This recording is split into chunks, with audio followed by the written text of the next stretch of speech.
Hello everyone, and today we're going to talk about PLS and seed tag frequently asked information. I'm kind of talking about texting for the reclamation nerd because these are acronyms that we'll be using and they don't stand for please and shut the you know what up. We're just going to try and go over these real quick and get a little background on PLS, which is pure live seed, and what information can be found on the seed tags you guys are always looking at as you're going out there. So PLS, as I just said, stands for pure live seed. It's a means of expressing the seed quality. So how good is the seed? And it really comes down to what amount of the seed or the stuff you're planting can germinate in the ground once you get out there. It does not include inert material. And inert material is like the chaff from the seed, dirt, weed seeds, and other stuff that will not grow in the environment. It's used to calculate your planting rate. So you're always going to be planting based on PLS, not the bulk seed that you're putting in the seeder. And it standardizes seeding rates. So if you get two seeds from two different sources, they might have a different percent PLS, but we get them all back into 1 unit of pure live seed so that we can plant exactly the same amount of seeds from both vendors or both sources of seed. This is a little demonstration of the pure live seed, and right here is your bulk seed. So it has the actual seed, some plant material, some dirt, some non-live seed that will not germinate no matter what, in it. From that we do a purity test. So in this example, 5% of the seed is debris. That's your dirt, your inert matter that will not grow. 95% of that is a pure seed. Of this 95%, you'll see that 2 are dead in this example, and so we got 83% of those seeds can germinate and create a new plant from that. So we multiply purity 95 times 83 and we get a PLS of 79%.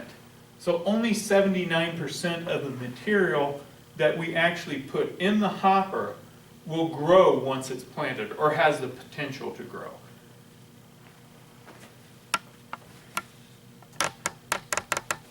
So pure live seed contains both percent germination, again, how much of the seed has the potential to produce an actual plant, and then purity.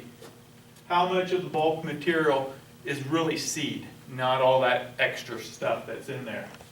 So real quick, PLS equals purity times germination divided by 100. And that will give us the percent pure live seed in that system. So now that we know what pure live seed is and how much of it we'll have to plant to do this, we also need to know what's on the seed tag information and how do we get the pure live seed. It's always on the seed tag information. And why do we collect these seed tag information? One of the reasons is to identify what we are planting. That means what types of seeds, whether it's western wheatgrass, big blue stem, little blue stem, blue grama, whatever it is, but also indicates how much are we planting of each seed. 20% western wheat, 20% blue grama, so on and so forth. And it indicates the seed quality. Seed quality is that germination percent. So some seeds, like needle and threadgrass, has a very low germination, so we need a lot of those seeds because we're going to have some that will not germinate. And that's just inherent of that seed quality. And then it also provides backup.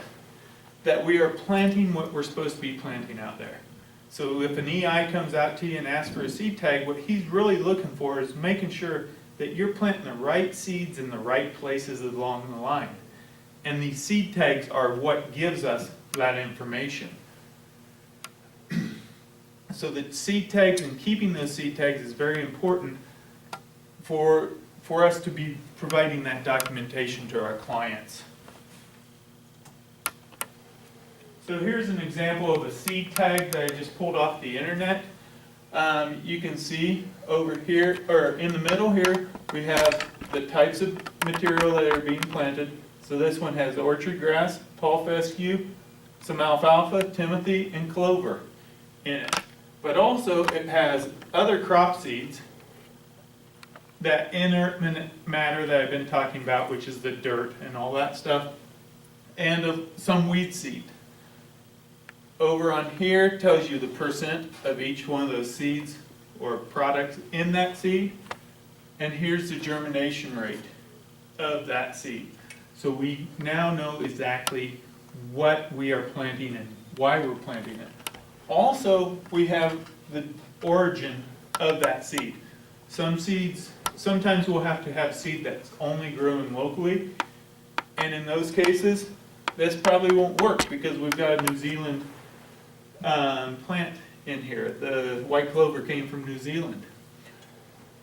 Then we also have that no noxious weeds were found in this seed mix, and the net weight is 25 pounds. So there's only 25 pounds of growable seed in here on this. And then, so again, you've got your PLS, pure life seed, your germination rate, or this is actually your purity, your germination, which gives us our PLS. Varieties are also listed on here. So this is a fawn tall fescue, just not a regular tall fescue, and your net weight in pounds. So all the information you guys need to plant these seeds out there are listed on the seed tags. So the real quick take home of this is PLS stands for pure live seed. It indicates what will grow, not all the other stuff that might be in that bag. And we plant based on pure live seed percent, not on gross weight. And then the seed tags, we keep them to cover our ass pretty much. This is the only method we have to prove we've planted what we were supposed to plant, or what we did plant out there. But it provides quality and quantity information. So as you're planting out there, take a look at them and see how they're different between the different tags, and see why they might be different. So with that, I just want to know if you guys have any information or questions for us out there, and to see where we might use this in future operations. Thank you.